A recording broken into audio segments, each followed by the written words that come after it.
नेकपा माओवादी केन्द्र लुम्बिनी प्रदेश सरकारबाट बाहिरिएको छ। आइतबार माओवादीबाट मन्त्री बनेका तीनैजना नेताले मुख्यमन्त्री लीला गिरी समक्ष राजीनामा बुझाएको भौतिक पूर्वाधार मन्त्री इन्द्रजित चौधरीले जानकारी दिनुभयो। लुम्बिनी सरकारमा माओवादीबाट जोगबहादुर महरा, इन्द्रजित चौधरी र कृष्ण केसी गरी तीनजना सहभागी थिए। एमाले नेतृत्वको सरकारमा माओवादी केन्द्र र राष्ट्रिय प्रजातन्त्र पार्टी सहभागी थिए। माओवादी सरकारबाट बाहिरिएसँगै उसले सरकारलाई दिएको समर्थन पनि फिर्ता लिएको छ। अब मुख्यमन्त्री गिरीले 30 दिनभित्र विश्वासको मत लिनुपर्नेछ।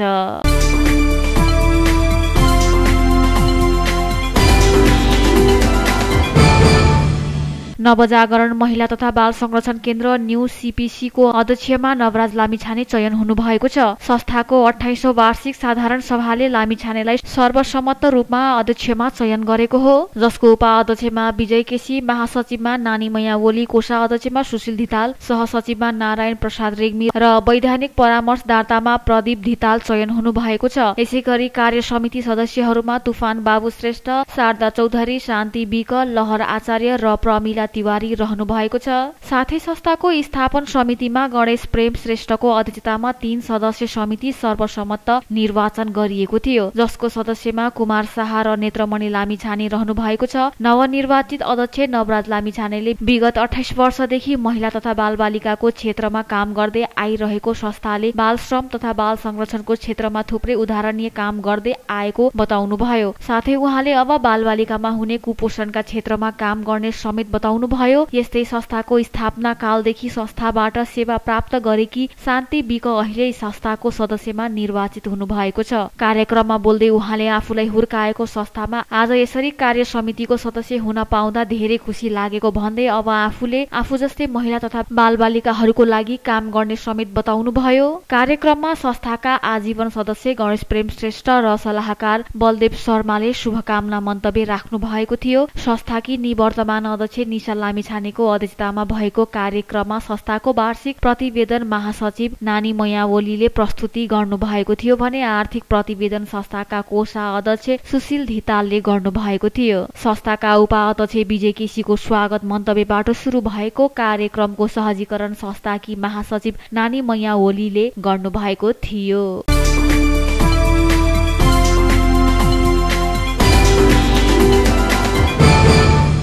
दाङको जनसंख्या प्रारम्भिक तथ्याङ्क भन्दा घटेको छ। राष्ट्रिय जनगणना 2088 को प्रारम्भिक तथ्याङ्क भन्दा 1209 जनाले कमी आएको हो। 14 महिना अघि गत वर्ष माघ 16 गते तथ्याङ्क विभागले सार्वजनिक गरेको प्रारम्भिक विवरणमा दाङको जनसंख्या 6,76,200 रहेकोमा अन्तिम तथ्याङ्कमा दाङको जनसंख्या 6,74,993 कायम भएको हो।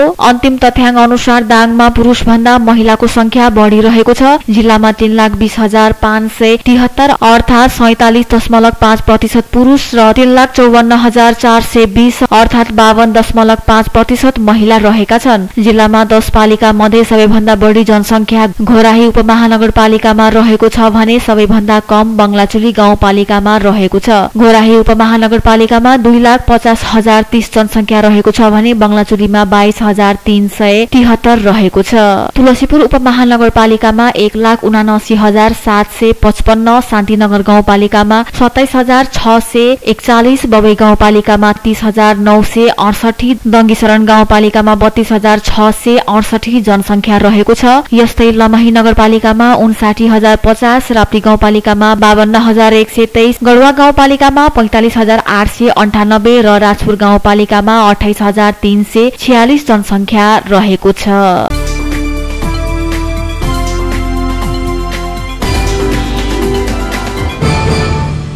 नेपाल उद्योग वाणिज्य संघका उपाध्यक्ष दिनेश श्रेष्ठ ब्याङ्कको ब्याज दर नघटाए व्यवसायीहरू आन्दोलन गर्न बाध्य हुने बताउनु भएको छ।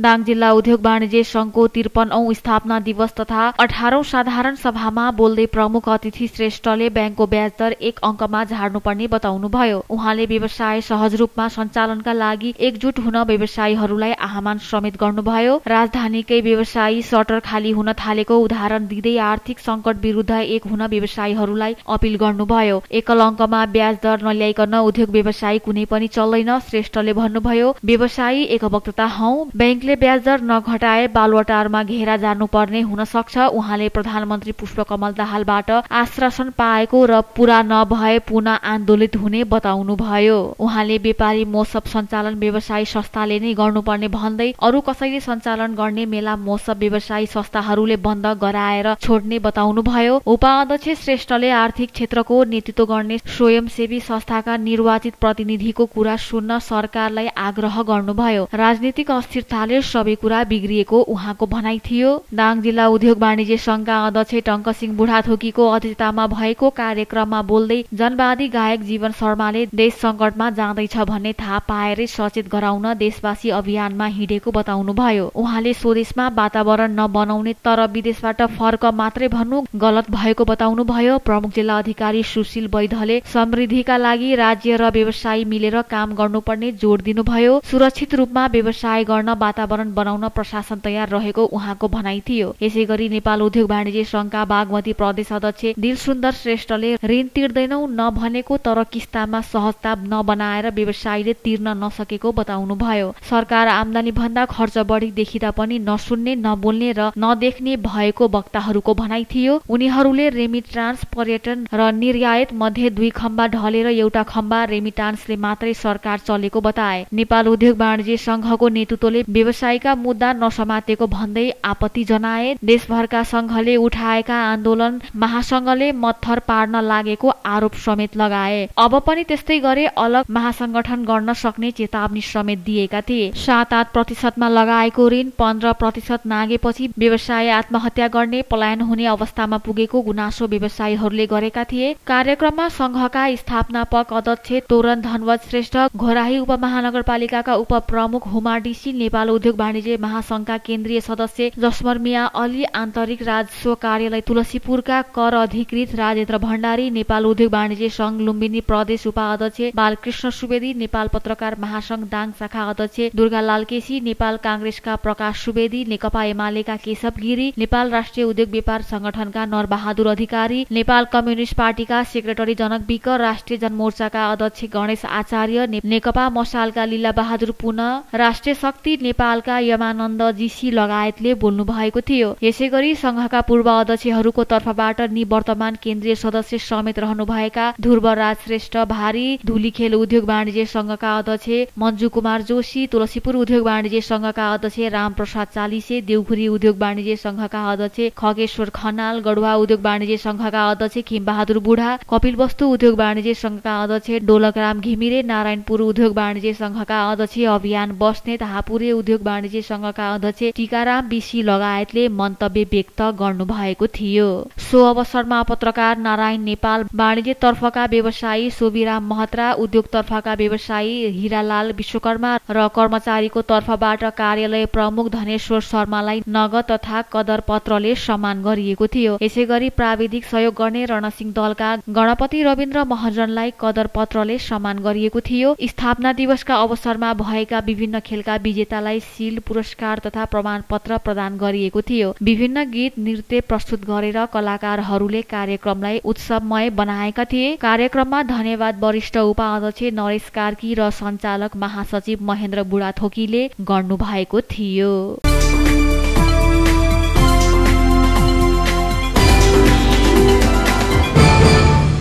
नेपाली कांग्रेस लुम्बिनी प्रदेशका सभापति अमरसिंह पुनले लुम्बिनी प्रदेशमा नेपाली कांग्रेसको नेतृत्वको सरकार बन्ने बताएका छन्। रिपोर्ट्स क्लब नेपाल लुम्बिनी प्रदेश कार्यालय बुटवलले आयोजना गरेको साक्षात्कारमा बोल्दै सभापति पुनले एमाले नेतृत्वको सरकारलाई समर्थन दिएका दलहरूले आइतबार नै समर्थन फिर्ता लिएकाले कांग्रेस नेतृत्वको सरकार बन्ने बताएका हुन्। सभापति पुनले आइतबार माओवादी केन्द्रका मन्त्रीहरूले राजीनामा दिएर समर्थन फिर्ता लिएको भन्दै 2-3 दिनभित्र कांग्रेस सांसदीय दलका नेता डिली चौधरीको नेतृत्वमा सरकार बन्ने दावी गरे। उनले मुख्यमन्त्री लीला गिरीले नैतिकताको आधारमा राजीनामा दिएर मार्ग प्रशस्त गरे, नयाँ सरकार गठनको बाटो खोलिदिनेमा आफू विश्वस्त रहेको बताए। पुनले 54 जना सांसदहरूले नेपाली कांग्रेस लुम्बिनी प्रदेश संसदीय दलका नेता लिली बहादुर चौधरीलाई समर्थन गरेको बताए। 87 जना प्रदेश सांसदहरू रहेको लुम्बिनी प्रदेशमा कांग्रेसका 27 सांसद छन्। सरकार गठनका लागि भने 44 सांसद मत आवश्यक हुन्छ।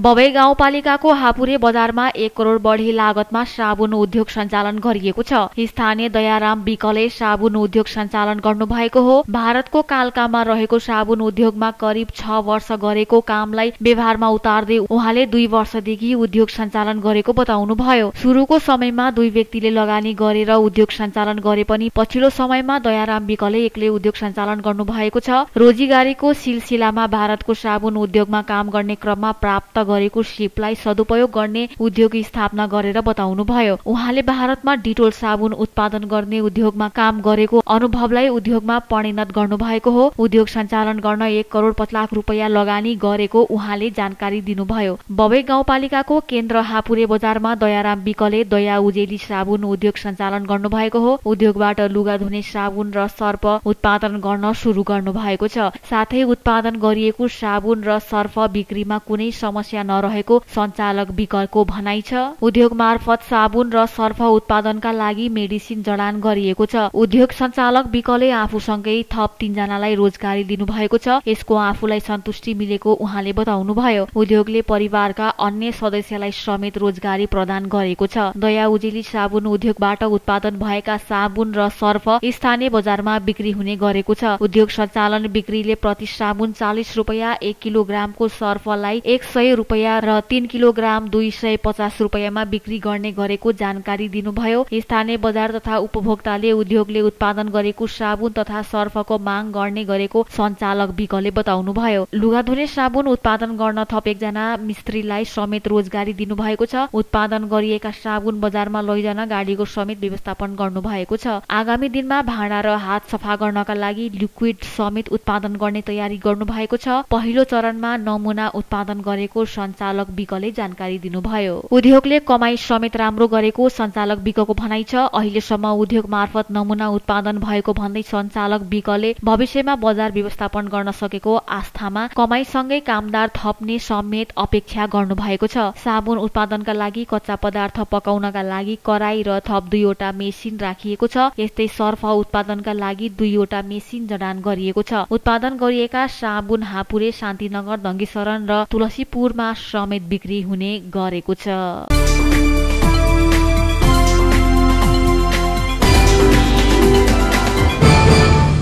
पत्रकार दिपेन्द्र दोङ तामाङको निधन भएको छ। उनको उपचारका क्रममा शनिबार ललितपुर स्थित नेपाल मेडिसिटी अस्पतालमा निधन भएको हो। केही दिन अघि मस्तिष्कघात भएपछि तामाङलाई अस्पतालमा भर्ना गरिएको थियो। उनी मध्याह राष्ट्रिय दैनिकका कार्यकारी सम्पादक थिए। लामो समय पत्रकारिताका काममा उनले विभिन्न सञ्चार माध्यममा काम गरेका थिए। उनी साहित्य लेखनमा समेत सक्रिय थिए। 2077 सालको 12 खरी कथा लेखन प्रतियोगितामा बुलेट बाइक शीर्षकको कथा मार्फत तामाङले तीर्थे पुरस्कार जितेका थिए।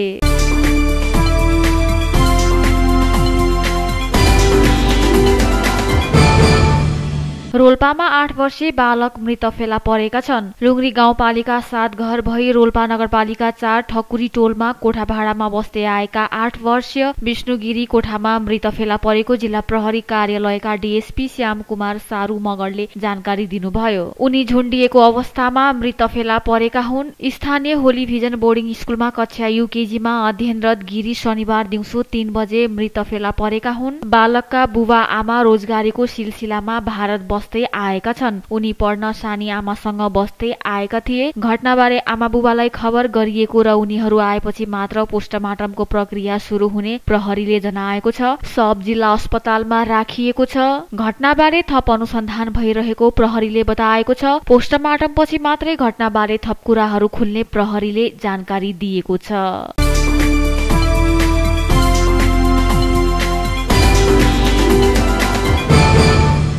शान्तिनगर गाउँपालिकाले विद्युत नपुगेको बस्तीमा विद्युत विस्तारको योजनालाई तीव्रता दिएको छ। गाउँपालिकामा दोस्रो कार्यकालका लागि जनप्रतिनिधि निर्वाचन भएर आएपछि गाउँपालिकालाई उज्यालोयुक्त गाउँपालिका बनाउने योजनाका साथ विद्युत नपुगेका बस्तीमा विद्युत विस्तारको कामलाई तीव्रता दिएको गाउँपालिका अध्यक्ष प्रमोद बस्नेतले जानकारी दिनुभयो। गाउँपालिकाको पहाडी भूभाग पर्ने 3 वटा वडाका केही बस्तीमा विद्युत पुगेको छैन। कर्णाली प्रदेशको सल्यानसँग सिमाना जोडिएका वडा नम्बर 1, 2 र 3 नम्बर वडामा विद्युतको पहुँच नपुगेकोले चालू वर्षमा विद्युतीकरणका लागि करिब 1.5 करोड बजेटमा काम गर्न लागेको अध्यक्ष बस्नेतले बताउनुभयो। 3वटा पहाडी वडा मध्ये अहिले वडा नम्बर 1 मा काम भइरहेको उहाँले बताउनुभयो। क्रमशः सबै बस्तीमा विद्युत विस्तार गरिने उहाँको भनाइ छ। गाउँपालिकाको 35 लाख र विद्युत प्राधिकरणको 1 करोड 15 लाख बजेटमा गाउँपालिका विद्युतीकरणको योजना विस्तारको काम भइरहेको छ।